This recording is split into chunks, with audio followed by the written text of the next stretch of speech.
તો સમાંતર plate capacitor, તો સમાંતર પ્લેટ કેપેસિટર શાનું બનેલું હોય?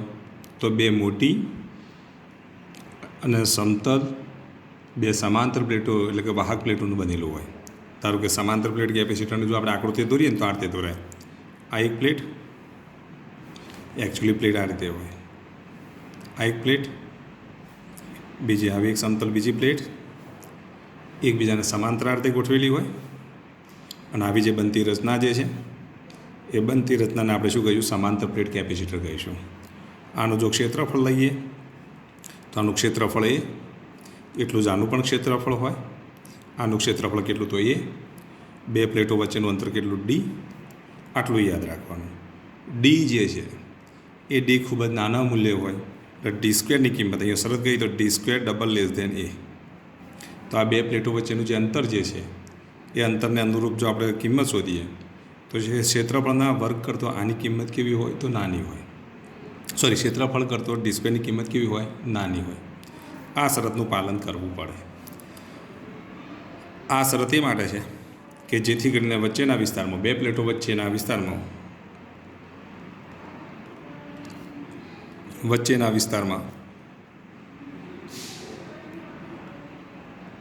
સમાન વિદ્યુત ક્ષેત્ર મળે.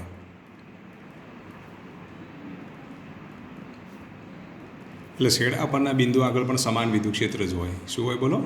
છેડા પરના બિંદુ આગળ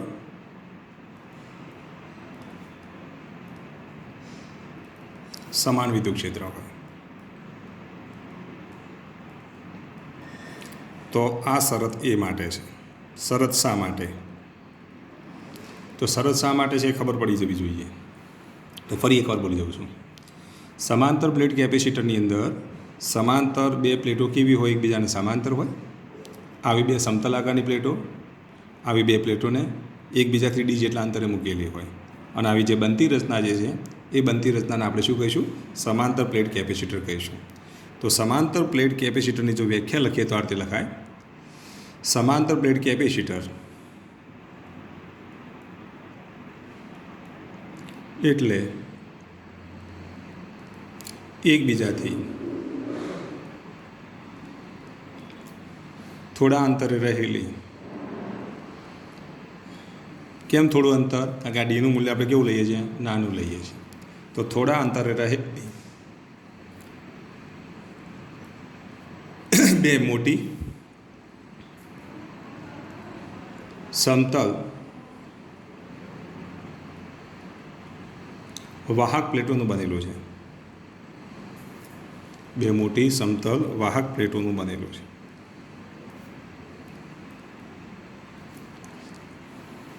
હવે ધારો કે પ્લેટનું ક્ષેત્રફળ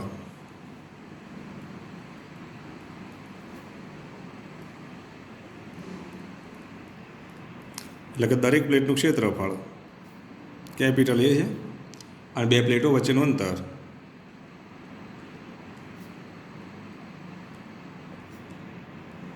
સ્મોલ ડી છે.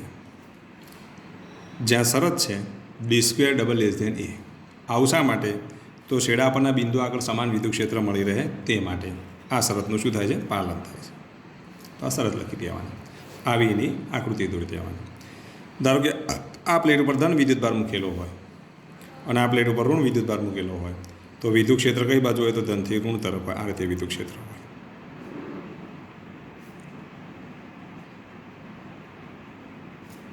હવે સમાંતર પ્લેટ કેપેસિટર માટે આ વિભાગ 1, આ વિભાગ 2 અને આ વિભાગ 3. તો વિભાગ 1 માટેની વાત કરીએ આપણે. તો વિભાગ 1 માટે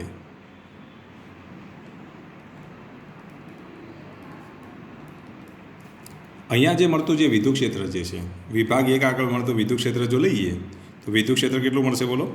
તો આ પ્લેટ વડે મળતું વિદ્યુત ક્ષેત્ર ધન પ્લેટ છે તો વિદ્યુત ક્ષેત્ર આમ બહારની તરફ હોય. આ ઋણ પ્લેટ છે તેના વડે મળતું વિદ્યુત ક્ષેત્ર અંદરની તરફ હોય. કારણ કે આ ઋણ પ્લેટ છે ને વિદ્યુત ક્ષેત્રની દિશા કઈ બાજુ હોય? તો આમ અંદરની તરફ હોય. આ ધન પ્લેટ છે તો તેના માટે વિદ્યુત ક્ષેત્ર કેવું હશે? તો આમ બહારની તરફ હશે. તો ધન પ્લેટમાંથી વિદ્યુત ક્ષેત્ર બહાર નીકળે, ઋણ પ્લેટની અંદર આમ દાખલ થાય. તો એનો મતલબ એ થયો કે વિભાગ 1માં આગળ ધન પ્લેટ વડે મળતું વિદ્યુત ક્ષેત્ર અને ઋણ પ્લેટ વડે મળતા વિદ્યુત ક્ષેત્રની જો વાત કરીએ તો ધન પ્લેટ વડે મળતું વિદ્યુત ક્ષેત્ર કેટલું? તો સિગ્મા અપોન 2 એપ્સાઇલોન 0. ઋણ પ્લેટ માટે કેટલું આવશે બોલો? માઇનસ વત્તા માઇનસ સિગ્મા અપોન 2ε0. કેમ? કારણ કે આની દિશા બંનેનો સરવાળો કરીએ તો બંનેની દિશા કેવી છે? પરસ્પર વિરુદ્ધ છે એમ લખો તો પણ ચાલે. તો અહીંયા નિશાની કેવી આવશે? બોલો, સિગ્મા માઇનસ સિગ્મા અપોન 2ε0 બરાબર 0. તો વિભાગ 1 આગળ મળતું વિદ્યુત ક્ષેત્ર કેટલું છે? તો 0 છે.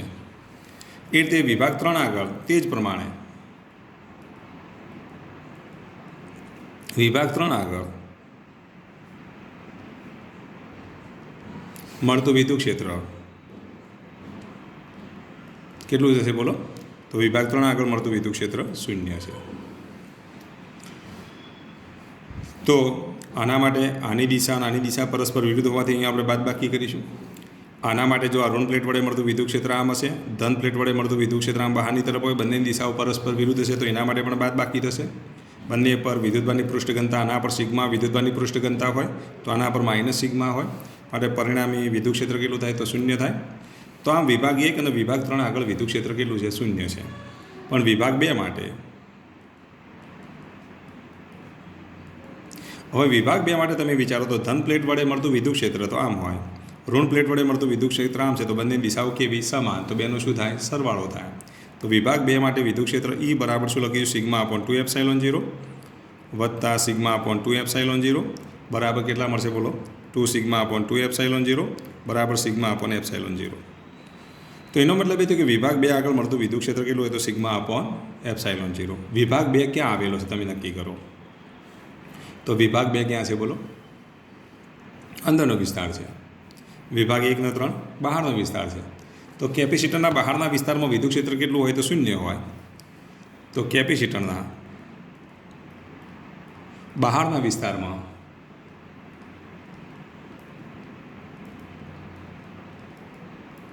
વિદ્યુત ક્ષેત્ર 0 છે અને કેપેસિટરના અંદરના વિસ્તારમાં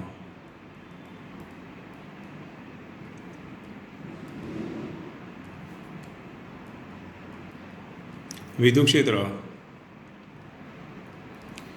E બરાબર સિગ્મા અપોન ε0 છે. કેટલું છે? Sigma upon ε0. તમને ખબર છે સિગ્મા બરાબર તો શું લખાય? Q અપોન A લખાય. તો એ કિંમત અહીંયા મૂકી દઉં તો વિદ્યુત ક્ષેત્ર E બરાબર અહીંયા જો કિંમત મૂકીએ તો Q અપોન A ε0 થાય. આટલું વિદ્યુત ક્ષેત્ર અંદરના વિસ્તારમાં મળે. ક્યાં મળે? અંદરના વિસ્તારમાં. હવે ચલો, વિદ્યુત ક્ષેત્ર આપણને આટલું મળી ગયું. હવે આપણે કેપેસિટન્સ શોધવું હોય તો કેપેસિટન્સનું સૂત્ર તમને ખબર છે કે C બરાબર શું લખાય? બોલો, કેપેસિટન્સનું સૂત્ર C બરાબર Q અપોન V છે. આપણે અગાઉની થિયરીમાં ભણી ચૂક્યા. હવે જો કેપેસિટરનું સૂત્ર C બરાબર Q અપોન V હોય તો Q તો આપણને મળી જશે. Vની કિંમત શોધવી પડે. હવે Vની કિંમત શોધવા માટે અહીંયા આપણે વિદ્યુત ક્ષેત્ર શોધી કાઢ્યું. તો Vની કિંમત શોધવા માટે અહીંયા આપણે વિદ્યુત ક્ષેત્ર શોધી કાઢ્યું. તો આપણે આ વિદ્યુત ક્ષેત્રનો ઉપયોગ કરીએ અને બે પ્લેટો વચ્ચેનું અંતર મળી ગયું. કેટલું? આટલું છે, D જેટલું. તો પ્લેટ A અને B વચ્ચે વિદ્યુત સ્થિતિમાનનો તફાવત કેટલો થાય? તો વિદ્યુત ક્ષેત્ર ગુણ્યા અંતર. વિદ્યુત ક્ષેત્ર આપણને આટલું મળી ગયું. અંતર કેટલું લઈ લેવાનું? D જેટલું લઈ લો. તો વિદ્યુત ક્ષેત્ર આપણને આટલું મળ્યું છે, અંતર D છે. માટે કેપેસિટરની બે પ્લેટો વચ્ચે વિદ્યુત સ્થિતિમાનનો તફાવત કેપેસિટરની બે પ્લેટો વચ્ચે વિદ્યુત સ્થિતિમાનનો તફાવત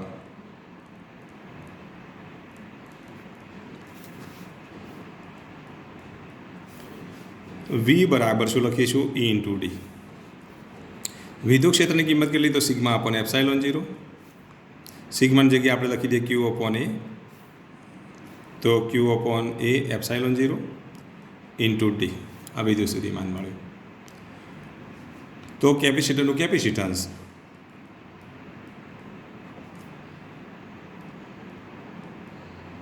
C બરાબર શું લખીશું? Q upon V.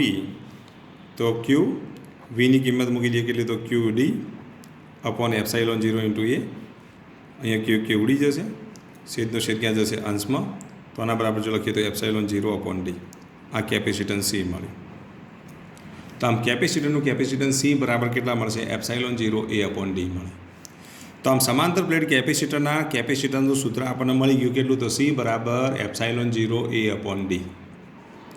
એ જ્યાં પ્લેટનું ક્ષેત્રફળ છે. જો પ્લેટ લંબચોરસ હોય, યાદ રાખજો, જો પ્લેટ કેવી હોય બોલો, લંબચોરસ હોય,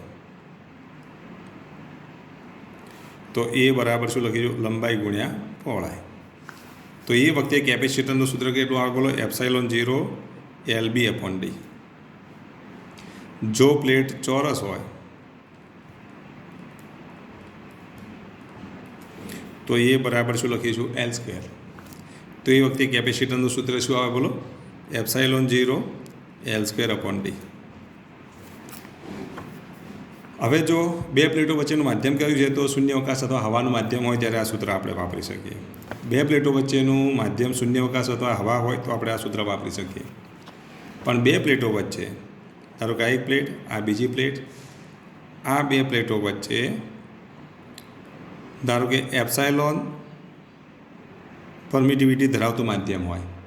હવે એપ્સાયલોન આ પ્લેટમાં આ રીતે હવે સીધી દોરવું, બરાબર. ત્રિપરિમાણમાં જગ્યાએ આપણે એનું શું દર્શાવીએ છીએ, એનો સાઈડ વ્યૂ બતાવીએ તો આ રીતે દેખાય ને. ધારો કે આ રીતની પ્લેટ છે, આ પ્લેટના ધારો કે હું આ રીતે બતાવું, આ રીતે ધારો કે આ પ્લેટ છે, બરાબર. આ પ્લેટને હું આ રીતે દોરું તો ઊભી રેખા દેખાય ને, જુઓ. ખરેખર પ્લેટ આખી છે પણ આમ રાખીએ તો ઊભી રેખા થાય. તો આ પ્લેટ, આ એક પ્લેટ, આ બીજી પ્લેટ, અને વચ્ચે આવું માધ્યમ લઈ લઈએ, ડાયલેક્ટ્રિક પદાર્થનું માધ્યમ લઈ લઈએ. જો આવું ડાયલેક્ટ્રિક પદાર્થનું માધ્યમ લઈ જેનું પરમિટિવિટી એપ્સાયલોન હોય, તો એ વખતે C બરાબર શું લખીશું, ε0 A/d. ε0 ની જગ્યાએ તમારે શાનો ઉપયોગ કરવાનો, એપ્સાયલોનનો ઉપયોગ કરવાનો. તો એ વખતે કેપેસિટરનું સૂત્ર આ રીતે આવે. એને હું ધારો કે C' વડે દર્શાવું. તો વચ્ચે કોઈ માધ્યમ મૂકવામાં આવે તો એ વખતે કેપેસિટરનું સૂત્ર કયું આવશે, ε A/d આવે. ચલો ખ્યાલ આવી ગયો. તો આમ તમારે થિયરી જો પૂછાય તો આટલા સુધી તમારે લખવાની રહે. તો સમાંતર પ્લેટ કેપેસિટરનું કેપેસિટન્સ C બરાબર ε0 A/d છે. પણ યાદ રાખો, જો પ્લેટ લંબચોરસ હોય તો એ બરાબર LB લખાય. તે વખતે કેપેસિટરનું સૂત્ર આ આવશે. જો પ્લેટ ચોરસ હોય તો એ બરાબર L² લખાય. તો એ વખતે કેપેસિટરનું સૂત્ર આ આવે. અને C' બરાબર જો કોઈ માધ્યમ ડાયલેક્ટ્રિક પદાર્થ હોય તો C' બરાબર શું લખીશું, ε A/d લખાય. શું લખાય, ε A/d લખાય. ચલો ખ્યાલ આવી ગયો. હવે જો અહીંયા ધ્યાન આપો, જો વર્તુળાકાર પ્લેટ હોય આ રીતે, તો આ રીતે જો વર્તુળાકાર પ્લેટ આપેલી હોય અને એ બે પ્લેટો વચ્ચેનું અંતર જો D હોય, ક્ષેત્રફળ A બરાબર R² હોય, તો એ વખતે કેપેસિટન્સ C બરાબર શું લખીશું, ε0 A બરાબર શું લખીશું, πr²/d. તો એ વખતે કેપેસિટરનું સૂત્ર શું આવશે, C બરાબર ε0 πr² થાય, બરાબર. હવે ε0 ની જગ્યાએ શું લખાય બોલો, તમને ખબર છે કે K બરાબર 1/4πε0 લખાય ને. તો પછી ε0 બરાબર 1/4πk એ કિંમત અહીંયા મૂકી દઉં તો C બરાબર ε0 ની જગ્યાએ શું લખીશું, 1/4πk × πr²/d. અહીંયા પાઈ ઉડી જશે. તો એ વખતે કેપેસિટન્સ કેટલું મળે બોલો, R²/4kd.